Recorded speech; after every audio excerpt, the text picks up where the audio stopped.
जादुई डोसा वाला। एक समय की बात है, भारत के एक छोटे से गांव में राज नाम का एक लड़का रहता था। राज अपनी साहसिक भावना और डोसा के लिए अपने प्यार के लिए जाने जाते थे, जो एक लोकप्रिय भारतीय व्यंजन है। हर दिन वह स्थानीय डोसा विक्रेता अंकल रवि के पास जाता, जो पूरे गांव में सबसे स्वादिष्ट और जादुई डोसा बनाता था। बरसात की एक दोपहर, जैसे ही राज अंकल रवि के डोसा स्टॉल पर पहुंचे, उन्होंने देखा कि एक पेड़ के पास एक अजीबोगरीब छाता पड़ा हुआ है। यह किसी भी छाते के विपरीत था जिसे उसने पहले कभी नहीं देखा था। कपड़े जीवंत रंगों से बना था और हैंडल को रहस्यमय प्रतीकों के साथ जटिल रूप से उकेरा गया था। उत्सुकतावश राज ने छाता उठाया और महसूस किया कि वह असामान्य रूप से हल्का था। उसे क्या पता था कि इस छतरी में जादुई शक्तियां हैं।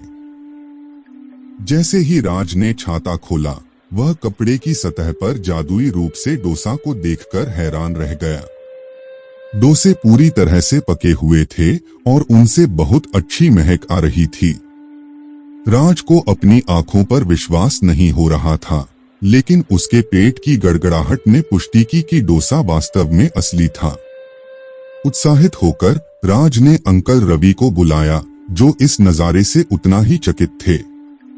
उन्होंने जल्दी ही महसूस किया कि यह छाता एक जादुई डोसा छाता था, जो विभिन्न स्वादों और किस्मों के डोसा की अनथीन आपूर्ति का उत्पादन करने में सक्षम था।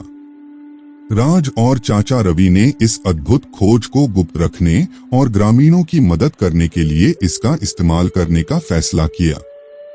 जादुई डोसे की छतरी की चर्चा पूरे गांव में फैल गई और इस असाधारण घटना को देखने के लिए लोगों का हुजूम राज के घर पर उमड़ पड़ा।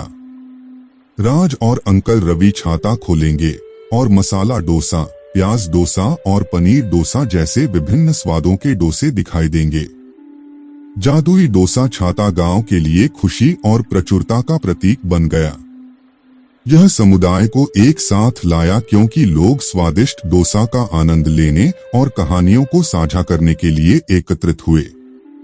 राज और अंकल रवि डोसे का इस्तेमाल भूखों को खिलाने के लिए करते थे, खासकर त्योहारों और समारोहों के समय जब हर कोई जादुई डोसे का स्वाद ले सकता था।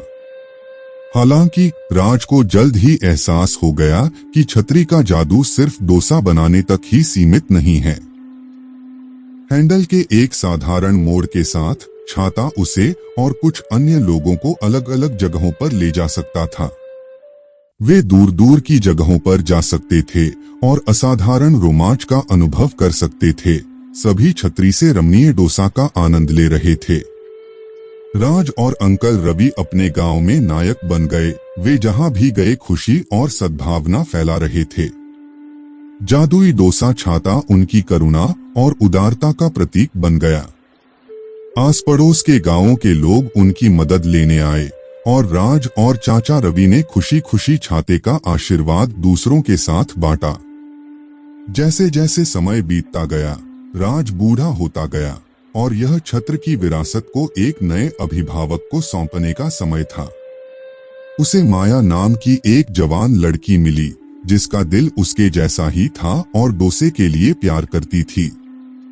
राज ने जादुई डोसा छाता माया को सौंपा और उसने पूरे देश में आनंद और खुशी फैलाने की परंपरा को जारी रखा। और इसलिए जादुई डोसा छतरी गांव में एक पोषित किंवदंती बनी रही, जो सभी को दयालुता, साझा करने की शक्ति और सबसे सरल चीजों में भी पाई जाने वाली खुशी की याद दिलाती है।